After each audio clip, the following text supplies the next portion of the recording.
என்னோட முதல் வணக்கம். தாத்தா எப்பயுமே தமிழ், தமிழர், தமிழ்நாடு, தமிழ் தேசியம் இதை பற்றி மட்டுமே சிந்தித்தால் செயல்பட்டாங்க. அந்த பெருங்கனவை இன்னைக்கு அண்ணனுடைய தோள்களில் அவங்க தூக்கி வச்சுட்டு போயிருக்காங்க. அதனால் அந்த கனவை நிறைவேற்றுறதுக்காக அண்ணனோட சேர்ந்து நிற்கிறதுன்றது என்னோட கடமை. அதுதான் பின்னால் நிற்கிறேன். இப்போ எல்லாருமே சொந்த நிலத்தில் அகதியாகிறத பற்றி நம்ம பேசிகிட்டு இருக்கோம்ல. இந்த பரந்தூர் பற்றி எப்பயுமே ஒரு குறி சொல்கிறது, ஒரு வாக்கு சொல்கிறது, நிமித்தம், இதிலெல்லாம் நம்பிக்கை இருக்கவங்க.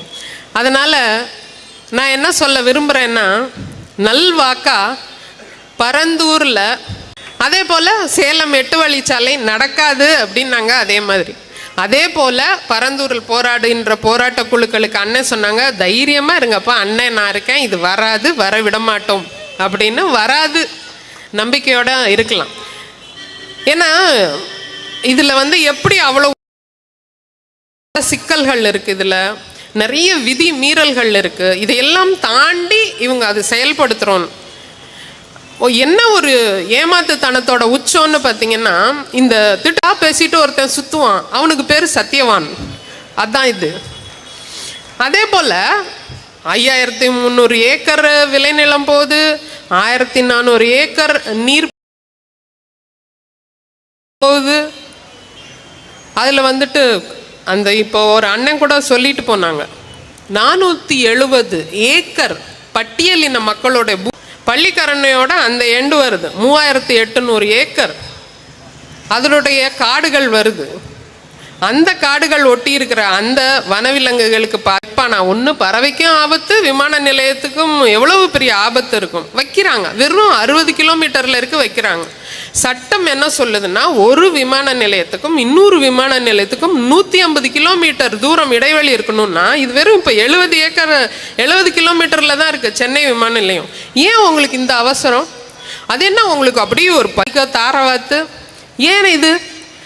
அதில் இன்னும் ஒரு பெரும் கொடுமை ஒன்று இருக்கும். அதெல்லாம் வேலை வாய்ப்பை இவர்கள் தருவார்கள். நம் மக்களுக்கு வேலை வாய்ப்பு. என்னடா வேலை வாய்ப்பு தருவேன்னா, அவன் சொந்த நிலத்தில் ராஜாவாக இருந்து, தொழிலதிபராக இருந்து, அரிசி கடலை பயிர் செய்து கொண்டு இருக்கக்கூடிய விளைநிலம் மட்டுமில்லை, அங்கே 13 கிராமங்களுடைய வீடு இருக்குது, வாசல் இருக்குது.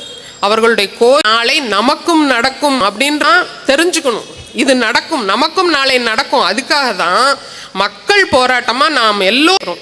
அதனால் நம்மளுடைய இனத்தை காக்க இன்னைக்கு அண்ணனை விட்டால் நமக்கு வேறு வழியே கிடையாது.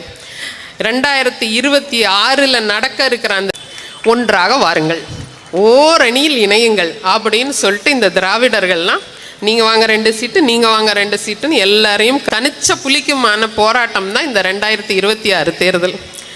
நாம் இப்போ இந்த உண்மையான போரை பற்றி பேசும்போது குறுக்க நெடுக்க யார் ஓடுவா சொல்லுங்க? அணில் குறுக்க நெடுக்க ஓடக்கூடாது. அதுதான் ரொம்ப முக்கியம். அதனால் தமிழ், தமிழர், தமிழ்நாடு அப்படின்ற இனம் காக்க நாம் இந்த 2026 தேர்தலில் மிகப்பெரிய ஒரு முழக்கத்தோட என்னுடைய இந்த இதுவை முடிச்சுக்கிறேன். நான் தமிழ் மீட்சிக்குன்னு சொல்லும்போது உறவுகள் அனைவரும் நாம் தமிழர்னு சொல்லணும். தமிழ் மீட்சிக்கு அடே அப்பா, சென்னை கோட்டையிலே